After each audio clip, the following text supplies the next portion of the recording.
अस्सलामुअलैकुम स्टूडेंट्स, आज हम सीखेंगे एक्सरसाइज नंबर 1.2 का क्वेश्चन नंबर 8। क्वेश्चन नंबर 8 की स्टेटमेंट हमारे पास है, find the square root of 13 minus 20 square root 3 iota and represent them an Argand diagram. Question number 8 भी क्वेश्चन नंबर 7 की तरह है, बस इसमें हमने लास्ट पे डायग्राम बनानी है।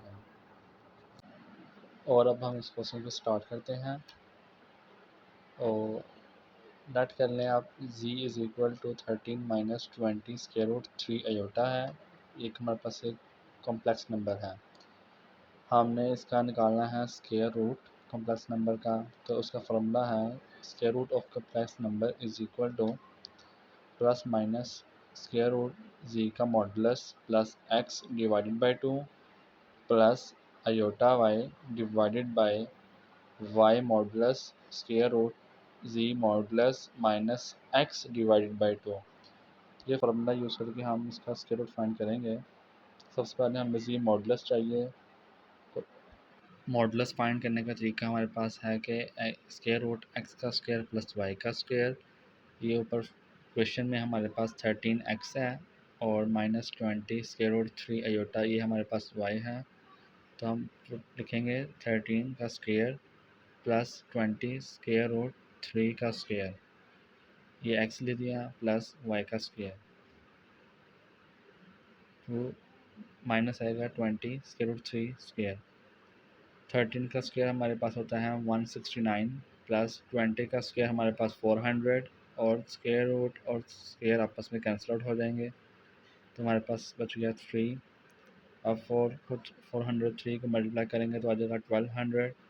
169 प्लस 1200 को ऐड करेंगे तो हमारे पास आ जाएगा 1369। जब हम इसका स्क्वायर रूट लेंगे 3069 का तो हमारे पास z का मॉडुलस आ जाएगा 37। z का मॉडुलस हमारे पास आ गया 37, x हमारे पास आ गया 13 क्वेश्चन के मुताबिक, और y इज इक्वल टू हमारे पास आ गया -20 स्क्वायर रूट 3। अब हमने इन तीनों वैल्यू को उस फार्मूले के अंदर पुट करना है और हमारे पास स्क्वायर रूट आ जाएगा। पहले हमारे पास z मॉडुलस, उसकी वैल्यू है 37, वो पुट की, प्लस x था, x की वैल्यू हमारे पास 13 है, वो पुट किया, divided by 2 plus iota, y की value -20 square root 3 divided by -20 square root 3 का मॉडुलस, यानी कि y का modulus square root 37 minus 13 x की 37 मॉडुलस की वैल्यू माइनस 13 x की वैल्यू डिवाइडेड बाई 2। 37 प्लस 13 आ जाएगा 15 divided by 2 plus iota -20 square root 3 divided by, यहाँ मॉडुलस नेगेटिव वैल्यू को पॉजिटिव कर देता है तो आ जाएगा 20 स्क्वायर रूट 3, और ये स्क्वायर रूट 37 माइनस 13 आ जाएगा 24 डिवाइडेड बाई 2।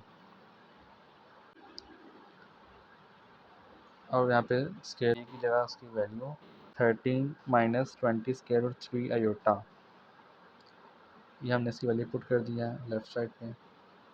2 1 द 2 225 से 50 प्लस ये कैंसिल आउट हो जाएंगे, 20 कैंसिल आउट हो गए 3, और प्लस माइनस माइनस आयोटा आ जाएगा, मल्टीप्लाई होगा तो आ जाएगा 2 1 द 2 2 12 द 24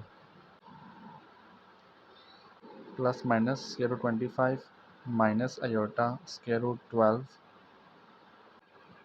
25 का स्क्वायर रूट हमारे पास होता है 5 माइनस आयोटा 12 का स्क्वायर रूट हमारे पास होता है 2 स्क्वायर रूट 3, और साथ इस साइड पे हमने z की वैल्यू लिख ली है square root 13 minus 20 square root 3 iota. अब इस वैल्यू की दफ़ा पॉजिटिव में एक दफ़ा नेगेटिव में, पॉजिटिव वाली वैल्यू वैसे ही आ जाएगी 5 minus iota 2 square root 3, negative वाली वैल्यू हमारे पास माइनस मल्टीप्लाई होगा,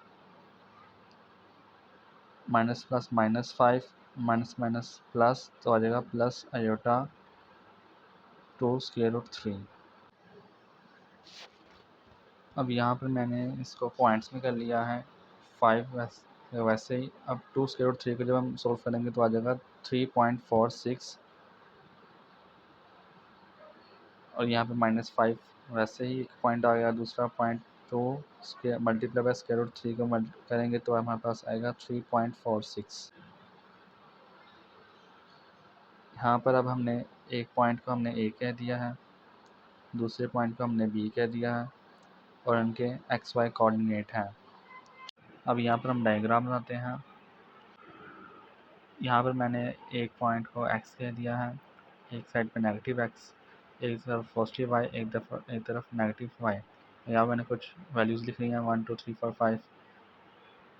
अब पहला पॉइंट हमारे पास x था और 5 आ रहा है तो हमने 5 पर डॉट लगा लिया। दूसरा पॉइंट हमारे पास -3.46 है जो y के ऊपर आ रहा है तो -y नीचे की तरफ होता है। बी पॉइंट में -5 हमारे पास लेफ़्ट साइड पे होगा क्योंकि लेफ़्ट साइड पे नेगेटिव होता है तो ये -5 आ गया। और 3.46 पॉजिटिव में y की वैल्यू आएगी तो वो ऊपर की तरफ आएगी यहाँ पर, और इन दोनों पॉइंट्स को आपस में मिला देंगे। एक का नाम यहाँ पे हमने ए कह दिया, ये पॉइंट ए हो गया, ये पॉइंट हमारे पास बी हो गया और ये हमने और इस क्वेश्चन को हमने सॉल्व कर लिया है।